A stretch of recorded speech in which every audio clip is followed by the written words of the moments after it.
Welcome to Better Circles, a podcast where we bring great people together to share ideas that are good for the planet. We're your hosts, Fiona Smith and Luke Phillips. Every episode, we sit down with our deck of conversation starter cards and talk about the things that are making us feel hopeful and inspired. This is our first official podcast where we're not recording it into coffee. We're here today with our lovely friends / rivals, the Corner Store Network, an incredible operation that we're going to learn much more about today. But we're also still on the land of the Wurundjeri Wurrung people, even though it felt like we drove quite a while at 7 a.m. Alice and Jake, thank you so much for sitting down with us. We like to start every episode, instead of us saying, tell us who you are, for us to say, here's what we know of Corner Store Network and of the two of you and what we're excited about. And then you can fact check us. Corner Store Network first got on my radar 2021 when I met Alice as part of this project called Open Source. It was being run by Street and a bunch of other social enterprises looking for opportunities for food-based social enterprises to create circular products. Came out of the pandemic, but also came out of seeing that there was this real opportunity in circularity. I remember interviewing Alice and talking about what Corner Store Network does, the amazing things you do in terms of reducing waste and circular products and products that are drawing from the local community, but also the incredible social impact you're having both here and overseas. And I immediately signed up. Like, I can even find the first email newsletter I received. Like, I basically got off the call and signed up for the email newsletter and followed all the socials because I was like, just want to keep hearing about what these guys are doing. And embarrassingly, I never actually made it out here until last year. But actually, I have been drinking Corner Store Network coffee for a lot of years. I've mentioned the Brunswick Food Co-op on the podcast before, and it was actually a post from Corner Store Network about having your coffee stocked at the Brunswick Food Co-op. That was the reason I even looked into the co-op, and I'm now a member there and I volunteer there. And it was this whole kind of connection of cool people doing cool things. It was probably my biggest anchor to going to the co-op every month as well, just to get my Corner Store Network coffee. And then last year I was talking to my sister's good friend, Kiri, shout out to Kiri, and she mentioned that she'd been listening to the podcast and she said that she was good friends with Jake. And she was like, look, I don't know if it'd be a fit, but maybe would you guys want to talk to Alice and Jake? And I was like, oh my God, are you kidding me? I'm such a fan. You know, in terms of what you do, you guys can fact check me on this. This is probably a slice of the big picture, but you work with coffee farmers in East Timor and pay them a better than fair trade rate for their coffee and import that coffee, roast it here, create incredible coffee, sell it out to shops and cafes. I remember you saying this, Alice, it was like there's abundant season and the lean season, or abundant season and the hungry season. So seeing that in East Timor, it wasn't just enough to provide a market for amazing produce and great quality coffee, but also there was an opportunity to get in there and play a role in the communities. And so these preserving kitchens that Corner Store Network set up in East Timor provide the facilities and the know-how to preserve food when it's abundant so that there's not so much of a dip in the hungry season. I'm glad that you're nodding. You've got a shipping container preservery kitchen here as well, but instead of it being for people who are sort of maybe subsistence farmers or living off the land, it's for people's backyard produce. Yeah, when Kiri offered to connect us, I was just like, oh my God, are you kidding? I'm such a fan. And then I mentioned it to Luke, and I'm trying to remember your reaction, Luke. Yeah, it was a straight up yes. When we were driving out here, I was trying to remember how long it was between when we opened into coffee, between when someone was like, have you guys been to the Corner Network? You have to go and check this out. And I think it was like 7 days or something like this.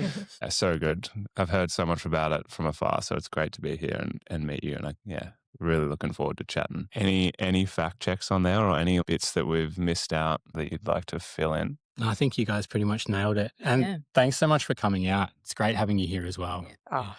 We were... Even though you are rivals. Yeah. You won the battle. So Fee nailed it. Yeah. No more fill-ins. Great. Oh, there you go. Well done. So just for a little bit of context on how the podcast works. So in front of us, we've got 6 cards and then 2 off to the side, which we'll do later. What Better Circles encapsulates is this idea of moving between smaller and larger circles, you know, thinking global, acting local. And like we chatted about before, one of the beautiful things about this operation is it works in both just through everyday operations. You know, we don't have to achieve X to go and do Y. Just by the business operating, it's creating impact with every coffee roast or sale. So I'll hand over to you guys to pick a card. That can be a prompt and we can just dive into a conversation afterwards. We've got vibe check, good news, imperfect progress, impossible until it's done, it's still good, and what the fuck can I do? Do you want to start with the good news one? Yeah. The good news card is around news stories or something you learned recently that makes you feel optimistic. Well, first and foremost, this year has been a bumper harvest for coffee in Timor. I think the climate variables have just aligned in a way that has allowed them to get quite a lot of yield out of their crops. I know the last 2 years has been quite challenging for farmers, so it's great. It's great that they've got that high yield. What that means for communities is obviously they have more coffee to sell and there's more income coming in to support the families, the farmers, and those bigger communities.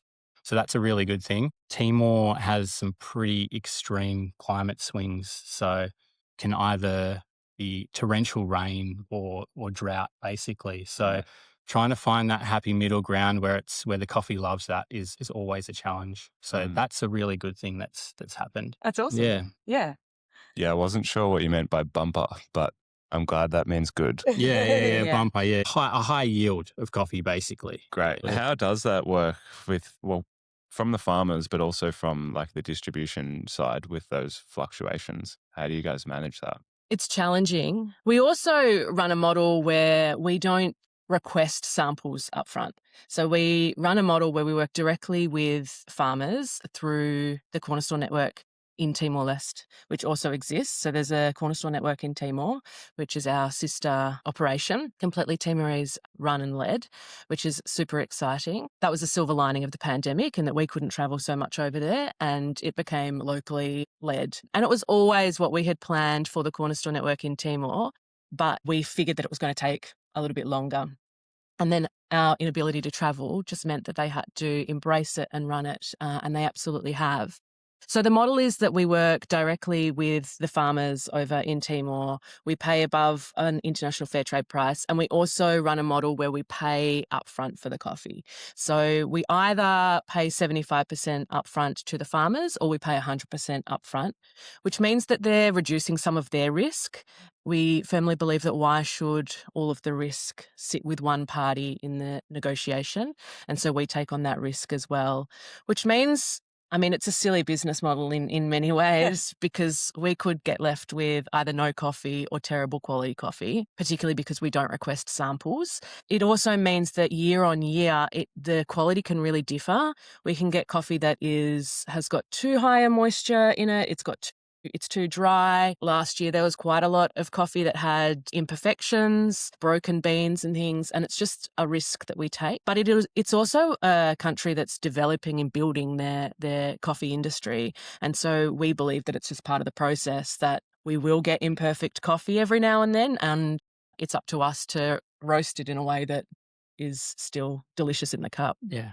I mean, it's always a challenge, and it's one thing that we've seen from the start, that we're there to educate them as well as them educating us, because we don't know anything about the farming practices, but we're slowly learning as well, and then implementing steps and measures to help them to increase their yield. And then hopefully that will help them reach other parts of the international market as well. And look, so far, we haven't been let down by them. We've taken that massive risk, but we wouldn't have the customer base that we have if the product wasn't good. So it's a credit to the trust that you have in the organization. A question that popped into my head when you're talking about the imperfections, has there been any moments where, innovation is born out of necessity, where there's like imperfections or something that's fluctuating with the coffee that's kind of birthed an idea, or you've changed or tweaked a recipe or packaged it up in a different way or like flavored it or anything like this? We haven't really had to do that. I wouldn't say the quality hasn't dropped to that level where we've had to blend or do things like that. So we've been very fortunate.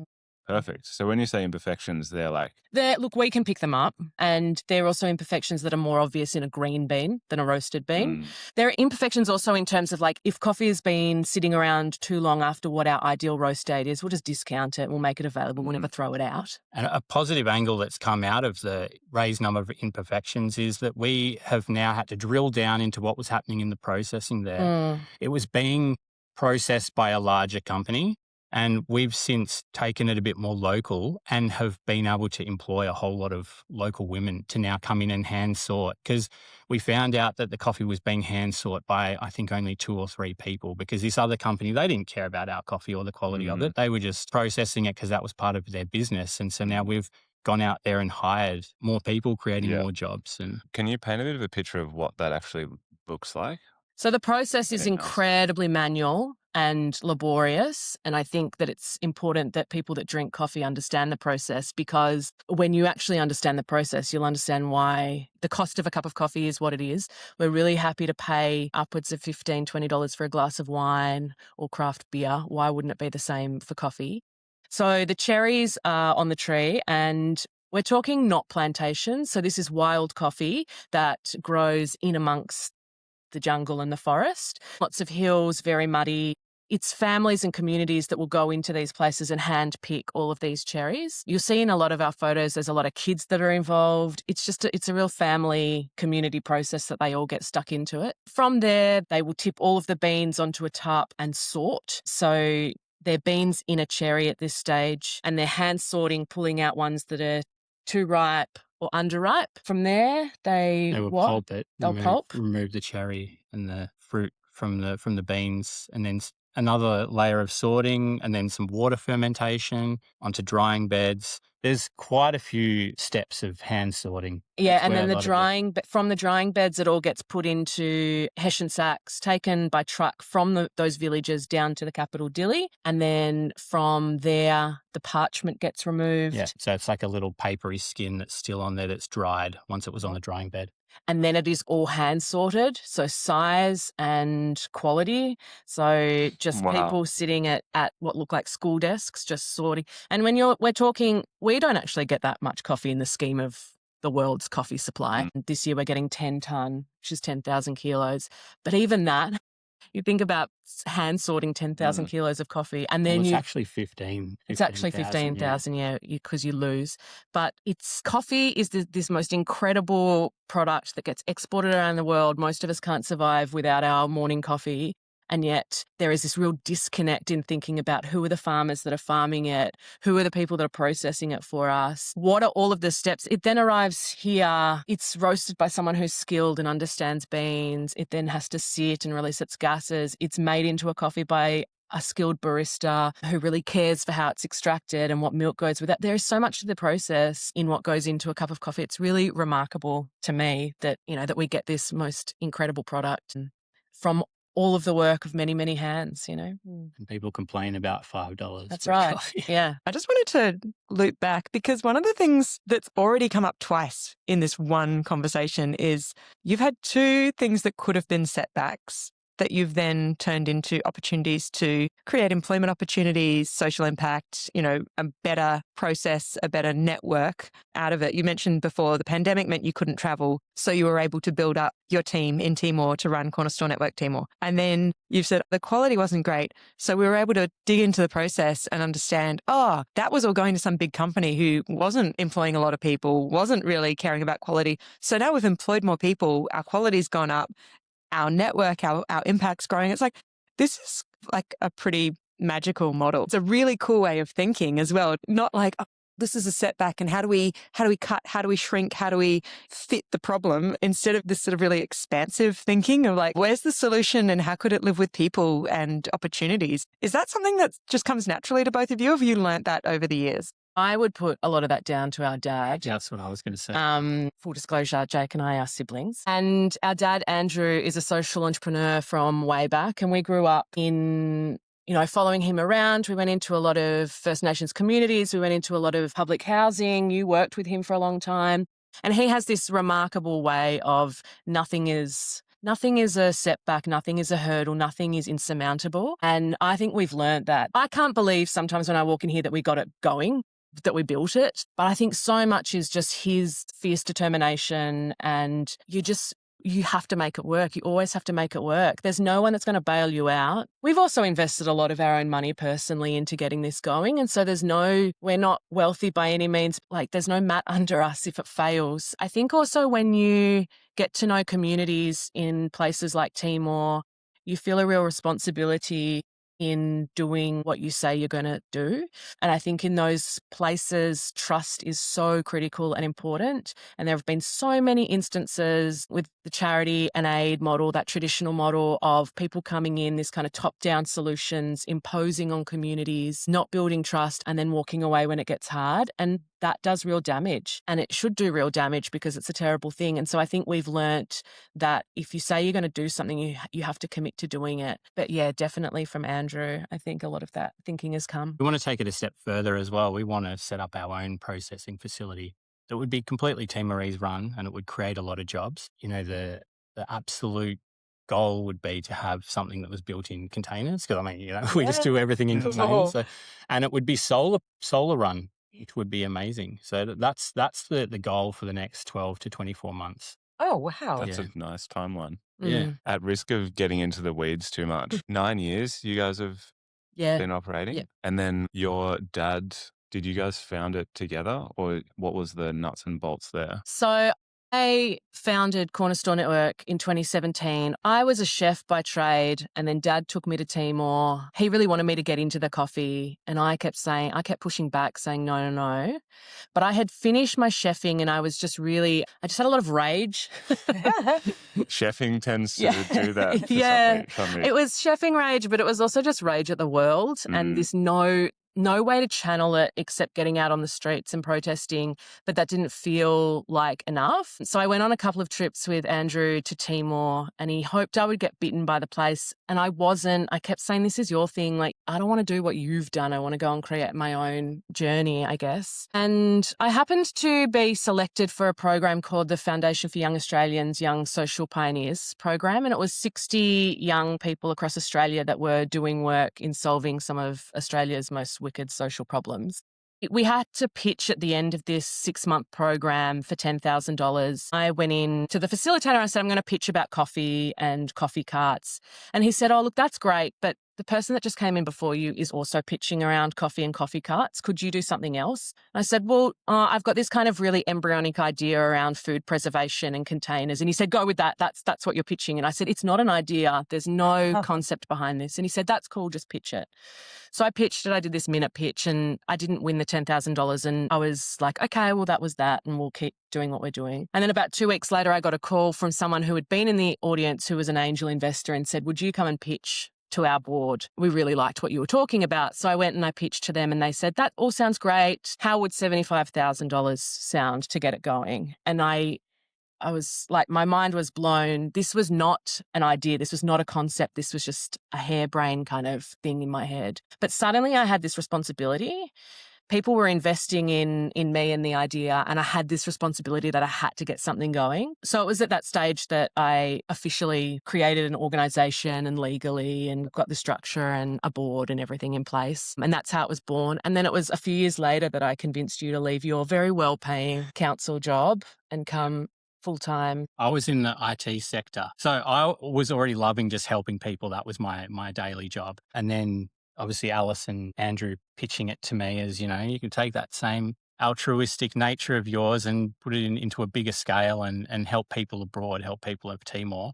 And I'd already travelled to Timor. I think it was in 2003 with Andrew when he first went there. And so for me as a, 18-year-old, that was mind-blowing. Yeah, wow. I'd never experienced anything like that. And then, he then said, as he does, he just has these ideas and goes and does them. He said, I bought a coffee roaster from a group of bikies in Queensland. Do you want to come and learn how to roast? And so, I think at that point I was a little bit disillusioned with the council that I was working for. And, I was sick of telling people to turn off and on their computer to fix their issues. So I thought, I'll come and roast. That sounds the caveat amazing. Being there's no salary for you.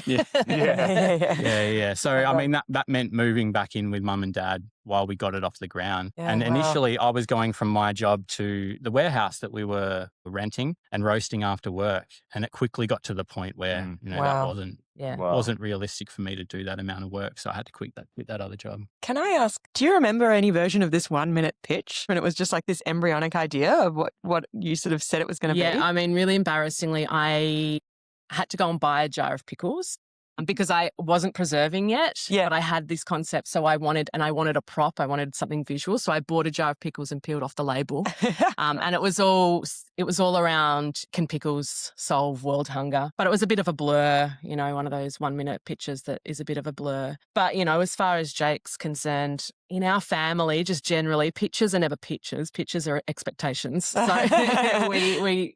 we say, oh yeah, we pitched it to him, but there was an expectation that he would want to come and do it. And he did. But I remember when he bought the roaster, they threw in a coffee machine as part of the deal. Right. Yeah, nice. And I was over at Mum and Dad's and he was setting up this coffee machine in his garage and he made me a coffee. Would have been some beans that he just roasted in the whirly pop, one of those popcorn makers, because that's what he was using before he got the roaster set up. Yeah. And it must have been the one good coffee he ever made. Made me a latte. And I wasn't really a coffee drinker then. The council was providing instant coffee. I might have one of those every now and then, but I drank this thing and thought, wow, yeah, I'm in. Yeah. Everything we have done, we've learnt along the way. Like we didn't come from coffee. Neither of us had been baristas. I'd worked in hospitality, but you hadn't. But I think that's why it works. It's always been about the bigger story. I mean, but getting good at the details as well. Getting good at the details. And we've been lucky that we've just had a good product from the start. Yeah. Yeah. There's a lot of bravery from both of you, though. Two different types. I reckon that feeling of stepping up and being like, okay, I'm going to deal with these expectations that could be really crushing and I'm going to make them power me. But also that it takes a lot to step away from something that feels comfortable and that you enjoy and that you're good at to something that's really unknown. I think a lot of people find that there can be a bit of a gilded cage in finding something that they're happy enough with and comfortable enough with. So making that jump, that's pretty brave as well. We're also very privileged in that we were able to move back in with our parents and they provided us a safety net. There are things absolutely that supported us to do what we do, and we recognise that a lot of other people wouldn't necessarily have that ease, and that if you've got to keep paying the bills and the mortgage and putting food on the table, whereas we were really lucky to have our parents' support in that, which is a privilege as well. That's amazing. And yeah, great to acknowledge. Something popped into my head before when you were talking about your rage as a chef that wasn't particularly to do with the chefing industry. It was about the state of the world. Yeah. If you can think back to kind of the headspace you're in then versus the headspace you're in now, arguably some things are better, a lot of things are worse. How do you think having impactful work that you're working in every day helps you kind of maintain that fuel or optimism or however you want to try and package it up to just keep going? Yeah, it's an interesting question. I still have a lot of rage towards them. One of the things as well is that the dial hasn't moved on so many things that I was angry about back then. If we're talking about waste, one of the things back then as a chef was that in the restaurants I worked in, we never separated anything. Everything just went in one landfill bin. There was never any composting or recycling or soft plastics. And I was also working in St Kilda at the time, so I'd walk to my car to get home and there'd be a lot of people sleeping rough. I'd also walk past a soup kitchen on the way home. I was always like, how have I just been working in a restaurant where people pay easily $400-500 for a meal with incredible wines and things, and then I walk out here and in the same city, in the same street, there are people that don't have access to any food and rely on the goodwill of other organisations, that disparity just didn't sit well with me. I think having some ability to say, well, I'm waking up and I'm doing something about it. I think it's really easy to get stuck in this loop of I'm angry, everything sucks, politicians are not doing enough, business is not doing enough, but then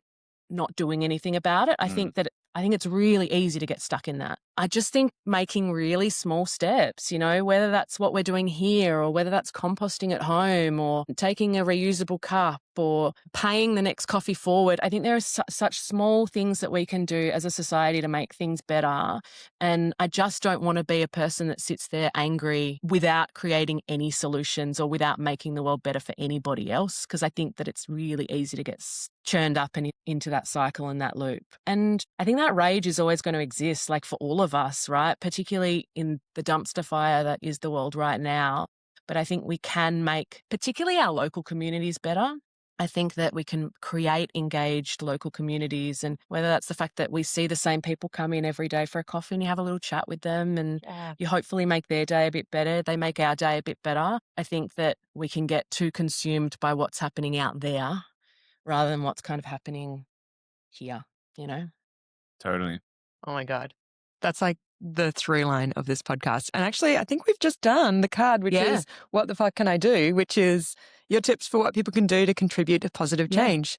So should we stick with that for a bit? Exactly what you're talking about, Alice. It's really easy to go, the problem's a system level. Yeah. What does my composting do? And it's like, yeah, but what does your sitting in rage and powerlessness do? Like, how does that just erode any sense of agency in yourself and in the people around you versus actually doing something? Both attitudes are very contagious. Yeah, And absolutely. so whatever you're bringing to the table, whether it's people coming into the cafe, other people feed off that energy. Yeah. So it seems small, but many hands make much impact. I have a similar experience to Alice. Working at the council in my IT job, we had a huge amount of equipment that would come in, and then within 3 years it would be considered obsolete. So we would just get rid of it. It was, just getting landfilled. And the previous place I had worked was called Green PC, which relied on donations of computers and hardware, and it would then get refurbished and sold to people who couldn't necessarily afford a brand new computer. And that was actually something that my dad started. It was an arm of Info Exchange. Wow. And so that's why I had gone to Timor initially with him. The then Premier, Steve Bracks, and his wife, Terry, wanted Andrew to go over there and do a technology audit with the view of starting Green PC over there. And so I was sent there as the IT geek to go and do that audit. So they then started Green PC over there. So while I was working at the council, I saw this amount of equipment that was just getting thrown out after 2 or 3 years. It was like pulling teeth, me trying to get them to then donate it to Green PC. But eventually we managed to strike up a deal and it happened. And that was probably the first point that I started to really think about how I could make positive change. And so I think maybe the first step for people is just to become aware of these things. You don't necessarily have to go out and change the world overnight. It's just, becoming aware. And I think that's where I feel like we've got a role to play in educating people. Any customer that comes in here, just as Alice said, just a little chat to get people to start thinking about those kind of things. Yeah, it's really important that you have positive feedback. It's useless if we feel like we're putting all of this energy out there and nothing's happening. Yeah. And that's where that interplay and focusing on the circles of influence that we have. Like it would be really interesting to see how your trajectory went if that deal didn't get across the line. So you're really gunning for it, and then it's really hard to just get back up the next day and That's very true, yeah. go and fight on another Yeah. task. Yeah. Which was part of my other question for you guys in this operation, because I've run a very small similar business to what you guys have, and it's pretty freaking challenging. Yeah.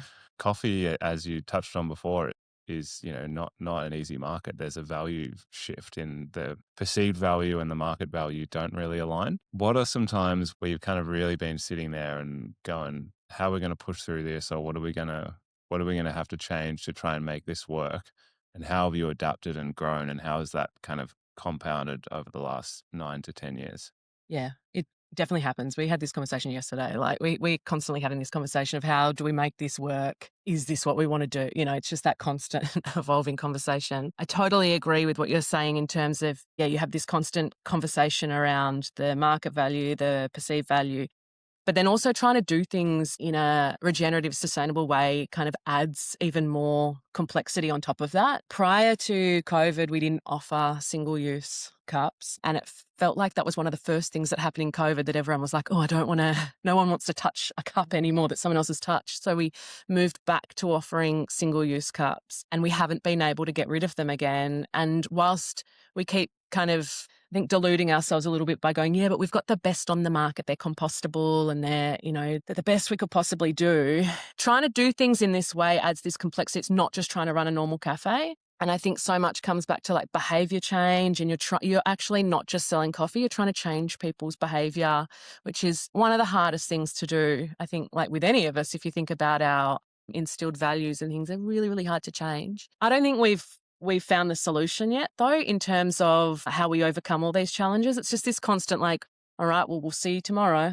We'll just get up and keep going, and whatever each day brings, it brings. It's a challenge, I think, certainly trying to run something like just coffee generally, but then trying to do it with this added level of complexity around the coffee roasting. We switched a few years ago from using like 2-cent coffee bags that were all fully plastic lined, foil lined, and we moved to home compostable bags, and it moved from like 2 cents to 90 cents. And we were like, well, how are we going to do this? And are we just going to put that cost pass back onto the customer, and are the customers going to accept that? For me, I think it's just a constant, like, just learning and just showing up and just like trying to each day, just seeing what works. It's sort of the Yeah. answer to the imperfect progress. Nobody's perfect, but that shouldn't mean we give up.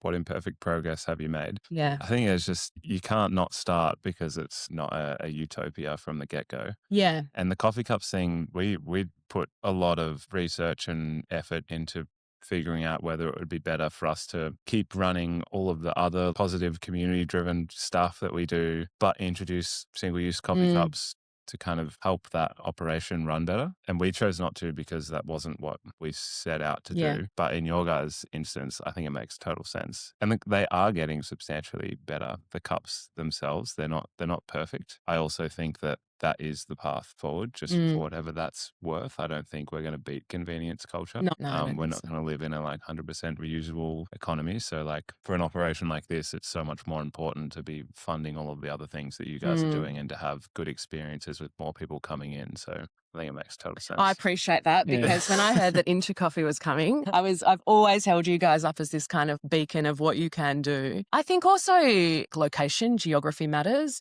I think in the South, we're in Oakleigh in the South, and attitudes are different. In the North, things are more progressive and people probably a little bit further along on their journey, whereas here there's a challenge. We're also in an industrial area. You have a lot of people just swing through and they just want to take away coffee on their way to work. People seem to feel like it's a bit preachy as well, without even saying anything to them. It's like, oh, you guys are real hippies, aren't you? Well, we are. But we had one person literally yelling as they walked out. They were extremely offended.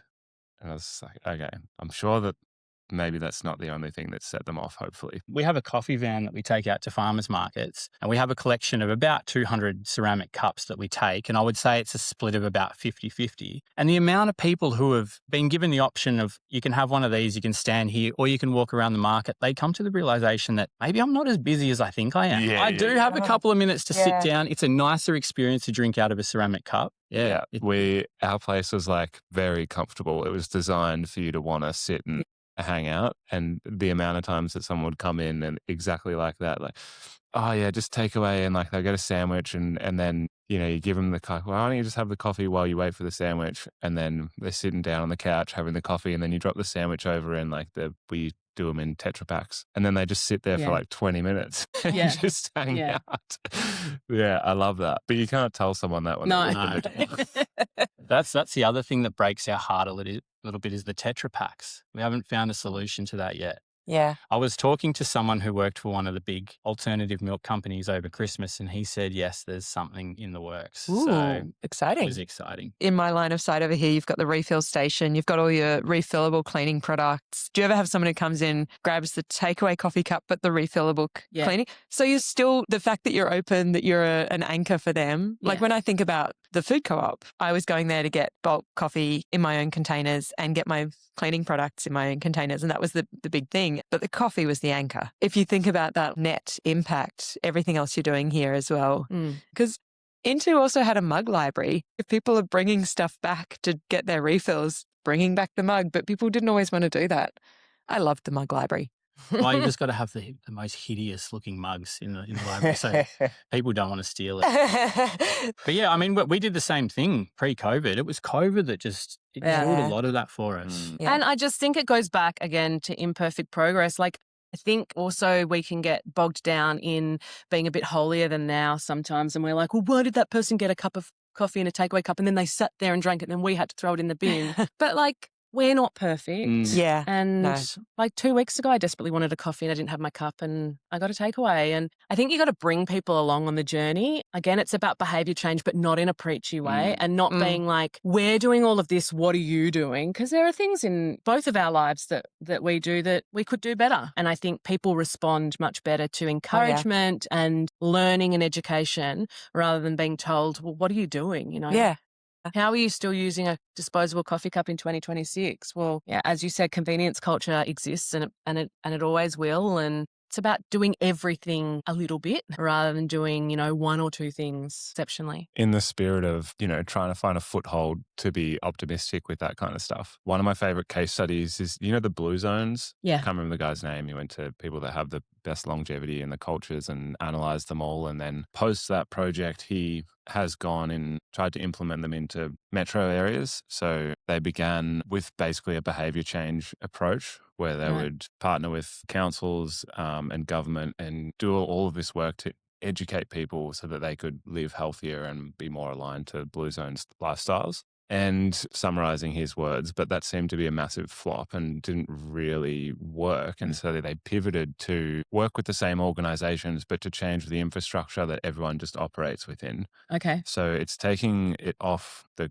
consumer or the customer or the public and putting more bike lanes in, like making public transport cheaper, making it easier to go outside and exercise, all of those things, just implementing all of that impact just through the operations, which is, like I touched on earlier, one of the reasons I love your model so much is you're not relying on making a profit to then go and do something. It's just like the operations of the business is by default bringing all of this amazing stuff. So yeah, if I'm feeling flat, I just think about that. It's like, okay, change the system and the infrastructure that it operates in, and then you don't have to worry about behavior change as much. I saw recently France invested a lot of money in high-speed rail or wouldn't allow flights to operate that would be less than a 2.5 hour high-speed rail journey. So like domestic flights, if you were going between two cities that you could get to in 2 hours by train, they're like, well, you can't fly that because that's silly. And the way that that's actually just changed the choice and people being like, oh, well, this one time I'm just really busy. They're like,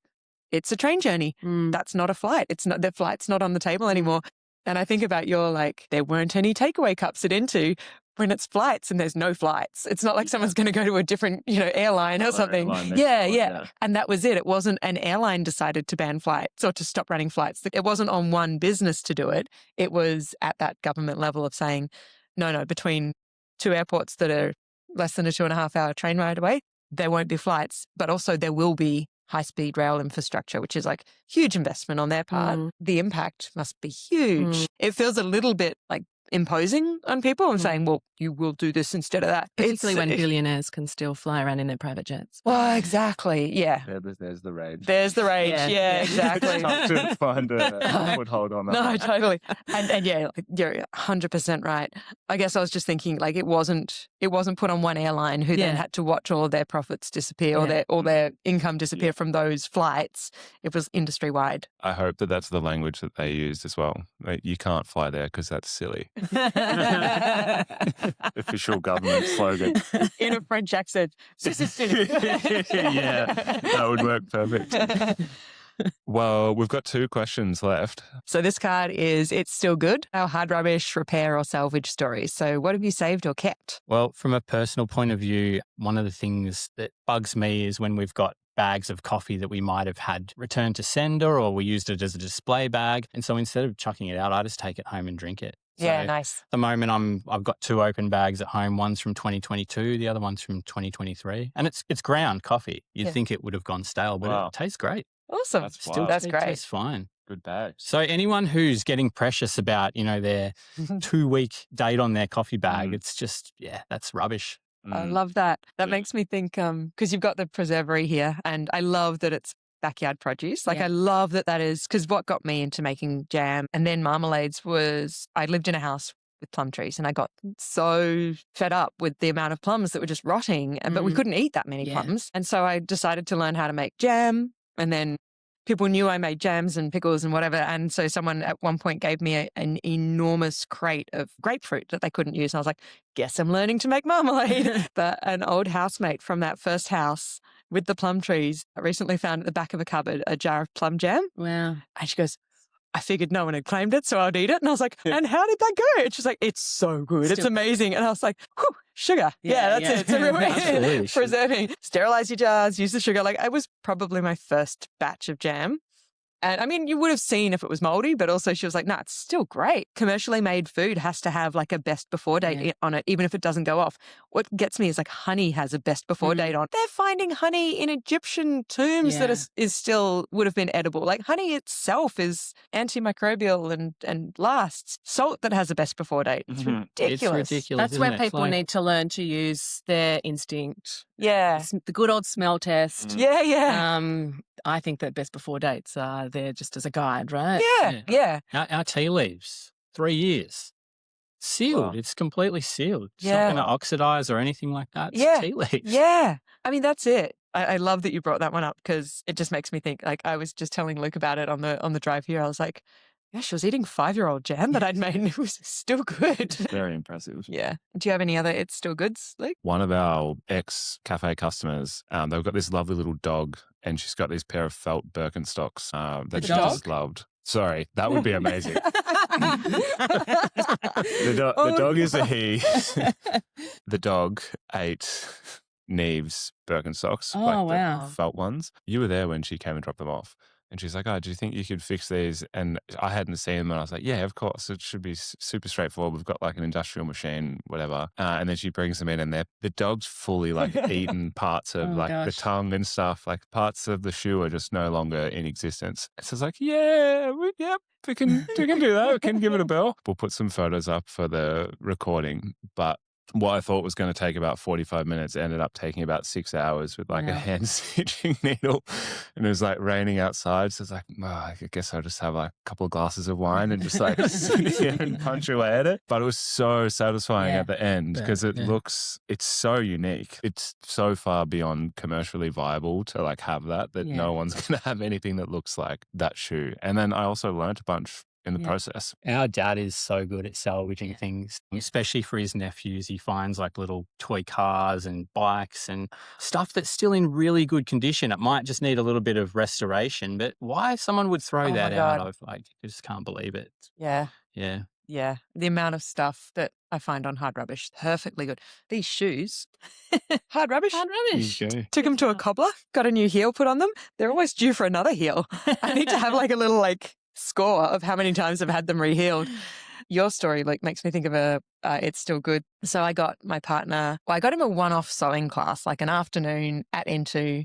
Luke runs these sewing classes. It was like, make a bag. And he's a real, finds things on Hard Rubbish, fixes them up, turns them into things, does a lot of woodwork, does repairs on clothes. But I was like, you'd love this. Bit more confidence. He couldn't make it to the one-off for some reason and then looked on the website and he's like, I actually think I want to do the 5-week custom bag course. And I was like, all right, yep, great. Because I hadn't wanted to sign him up for that without checking, like as a gift. He had found this bag on Hard Rubbish. So it was a really good, like pannier, really great material, but I think the backing had all come off it or it come apart, but he used that material. It was all upcycled materials. He's made this awesome chalk bucket for bouldering that he's so proud of. He's taking it to the bouldering gym, showing his mates. Even the Velcro he'd found in Hard Rubbish on like separate items and then like de-stitched it off stuff. So the Velcro was like pretty stuffed, but he stitched it back on there. It was amazing. He did a really good job. He loves it. And he loved the experience, like of going and doing it. And then he was in an op shop, found a pair of pants that were like a size or two too big, but really sturdy. And he was like, I reckon these would be really good climbing pants.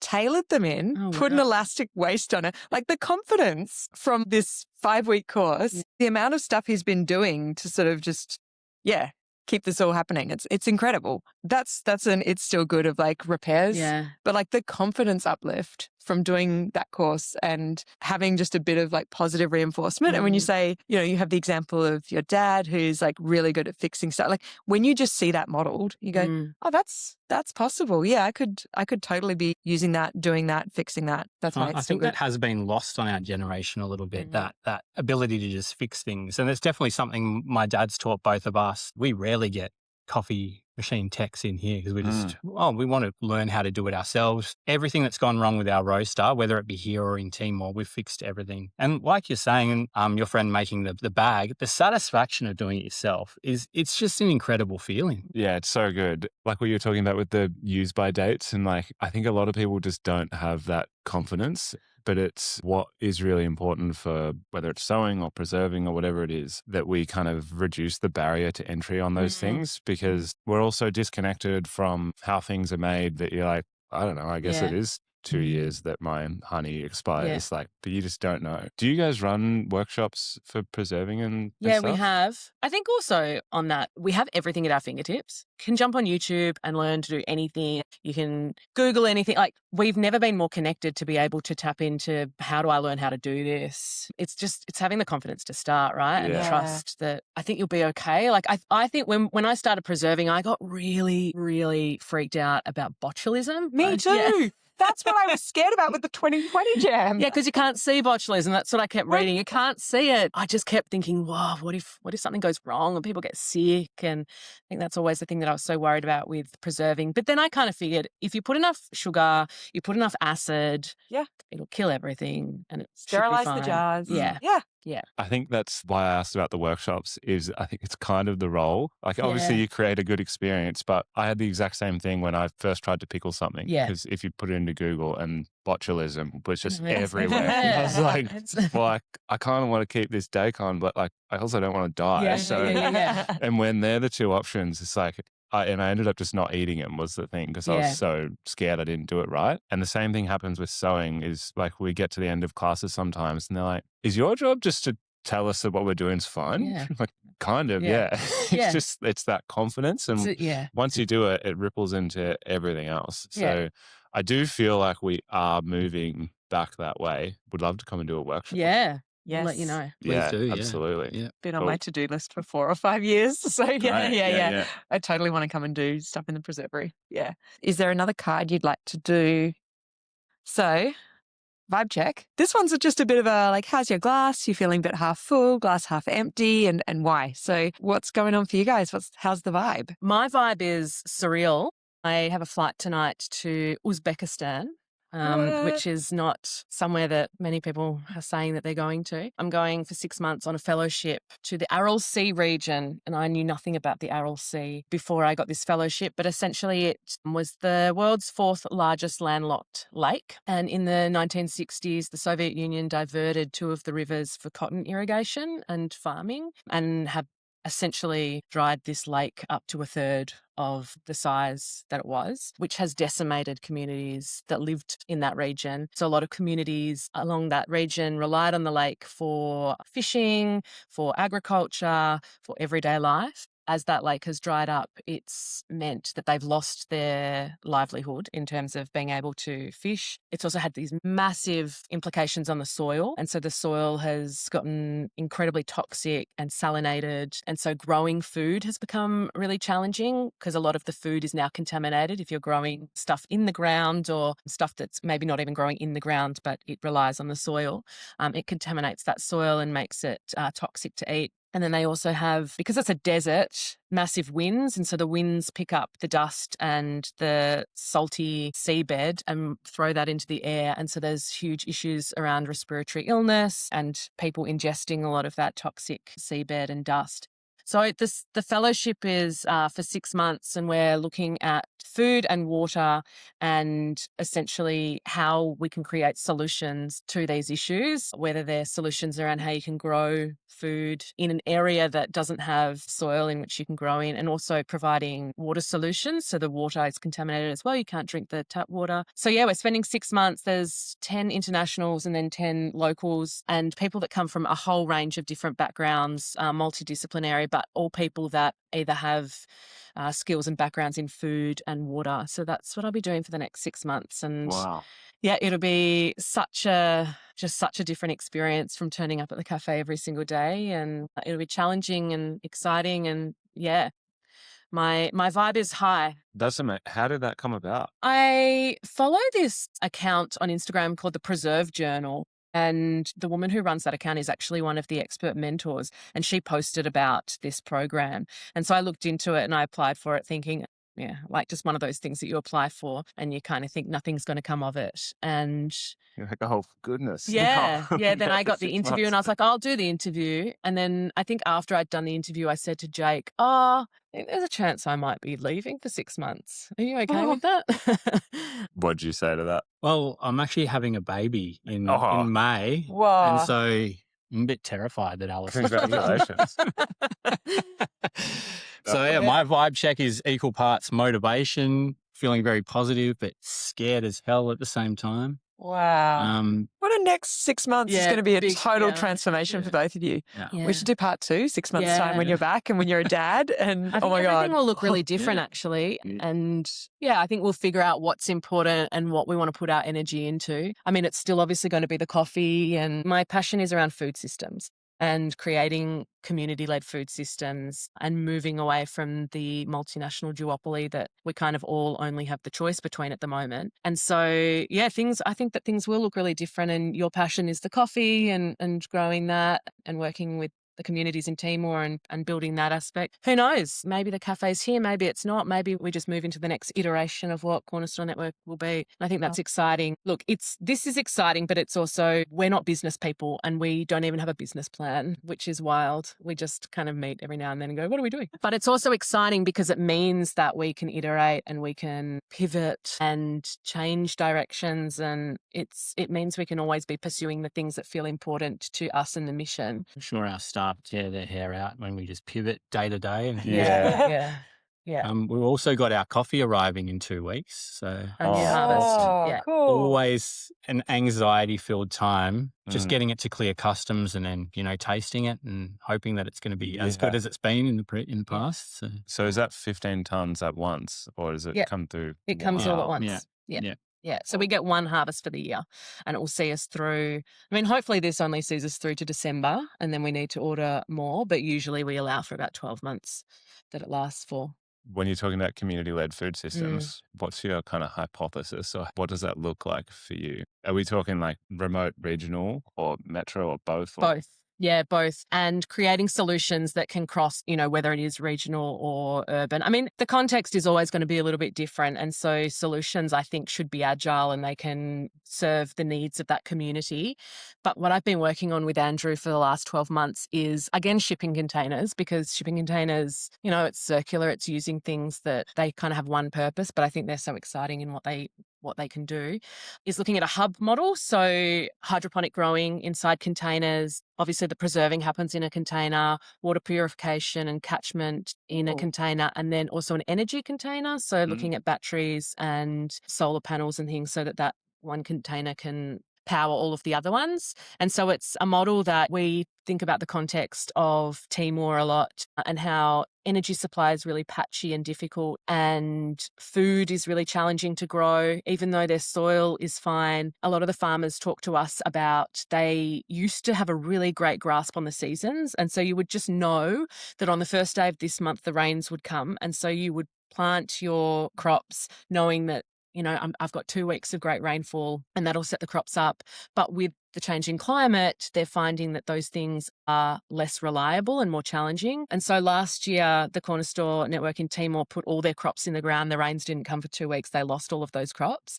And then that has such a carry-on effect that you then don't have your harvest. And so I'm really interested in looking at more controlled growing environments, and then particularly in the region that I'm going to in Uzbekistan, when you've got contaminated soil, you don't have potable drinking water, and you've got issues of big winds and things. How do you look at controlling it a bit more? And maybe shipping containers will have a place. And then if you're talking about regional remote communities in Australia with desert and things that difficult to grow in, or we also look at, Australia has such challenges with natural disasters. Can these containerized models also work, that they get shipped into a community for disaster relief? Communities can get back up on their feet, and then the containers, the hubs, go somewhere else to be used around the place. So that's my big next 5-year project. Oh, that's so cool. Have you read Tim Flannery's book, Sunlight and Seaweed? No, I haven't. Oh, It's on the list. It's great. The idea of controlled growing environments and the role that solar can be playing. And he talks a lot about soil remediation. He talks a lot about reliable water sources, and how if you can get solar set up in places, you can then essentially create the conditions to be growing reliable food that you can control even while the climate feels like it's not predictable, Yeah. and your reading list must be enormous, but it's a really, really good book, and in the way that he's thinking about that stuff. And I don't know if he's got time on his hands. Maybe if you're looking for a little collaborator, Tim Flannery. Yeah. You could argue that Tim Flannery was the inspiration behind this. In the early stages, inspired Andrew to go and do what he did, and then it grew into this eventually. So yeah, his impact. My God. What's the book called? Sunlight and Seaweed. Yeah, I read it and was like, I want to be a kelp farmer. And I still kind of, on some level, want to be a kelp farmer. But I also am just like, maybe I just want to like cook with more kelp and, look at and buy kelp from kelp farmers. Yeah. Okay. Sando? Do you want to intro it, Luke? So back at Into Coffee, our whole sandwich menu was named after people that we admire or look up to. The ingredients weren't always like a direct reflection of them, but we tried to where we could. Like Robbie from Revival was the broccoli sandwich because he works a lot with repurposing trees that got pulled down and timber restoration and things. And broccoli is also obviously a tiny tree. Yeah, sorry. I assumed that went through. And yeah, Bob Brown was the mushroom sanger. So even though that sandwich menu doesn't exist anymore, if you were to name a sandwich after someone, who would it be? Ingredients are optional to add in. Well, we both love this question. And so we talked about it before the podcast this morning. We both had the same answer. We'd call it the Kathy Ma, which is our mum. And so good. it would be a sandwich that would have to be made by her herself. She would insist on making it. It would be, or she would dictate the ingredients. She would dictate the ingredients. I think it would be bread that she had baked herself. It'd definitely be sourdough. It'd be sourdough. But she went through a phase where she was making her own bread. I think the ingredients would all be grown in her garden. Yeah. That'd all be veggie. And it would be wrapped in some wax-covered cloth. Yeah. So the reason for Kathy, so she's the first point of contact we ever had with sustainability and regeneration. And we were the hippie kids at school. So we went to the same primary school and our parents were pretty involved with the school. And so everyone knew those hippie Mars. Our dad has a shell in his earring. He wears patchouli. Like mum went grey before going grey was cool. Remember, she used to carry around a little book in her pocket when she went to the supermarket that had all of the numbers around additives. And so she would check ingredients of everything. Like I just grew up knowing how to read food labels because she just instilled that. We would go to farmers markets.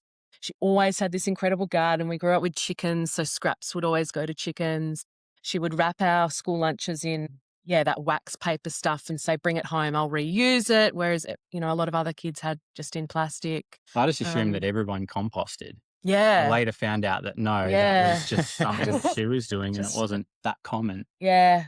Her garden's always been incredible. She's just the OG earth mother. Her soul is, matches that. She's so gentle and she's just the ultimate in sustainability. And I think so much of what we do here is inspired by her. And before we had a green bin, she insisted that we would collect all the compost and she'd take it home and put it on her garden. She takes all of the coffee grinds home and puts them on her garden and things. So. The skin from the beans when it's roasted, the chaff that comes off, she takes all of that and she scatters that on the garden. Yeah. Wow. She's just the OG. She's an incredible cook and she can just repurpose anything. She doesn't need a recipe. She just will pull anything out of... Remember that show where there was this guy that would go into the supermarket and look in your trolley? Surprise Chef. Love that show. Yeah. Aristos. The Surprise Chef. Yeah. I always watched that being like, oh, you should come to our house. Like, So cool. Jam, like she's the OG jam queen. So the Kathy Ma Sambo is what we would do. And it would have to be vegetarian. She'd be very upset if it had meat. So no meat.